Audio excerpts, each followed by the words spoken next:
Hi friends, అందరు ఎలా ఉన్నారు? నేనైతే చాలా బాగున్నానండి. నాగపట్నం స్టేషన్ నుంచి బయటికి టిఫిన్కి వచ్చేసాము.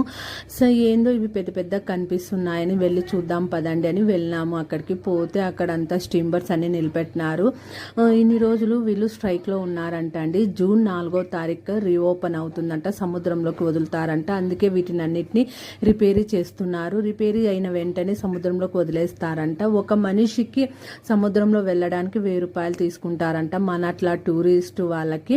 అంతేకాదండి, చాలా బాగుంటుంది. వ్యూ అయితే చాలా బాగుంది. మాకైతే టైం లేదు, లేకపోతే ఈ షిప్పింగ్ అనేది నేను ట్రై చేసేదాన్ని, కానీ మాకైతే టైం లేదు. నాకైతే చాలా బాధేసింది. ఇంత దూరం వచ్చి ఇది చూడలేకుండా, సముద్రం అంతా చూడకుండా వెనక్కి వచ్చేస్తున్నాను అనేసి. సరే, ఇంకొంచెం ముందుకు పోతే బ్రిడ్జి కూడా ఉందండి, చాలా బాగుంది. ఒకసారి మీరు వెళ్ళి చూడండి ప్లీజ్. ఈ వీడియో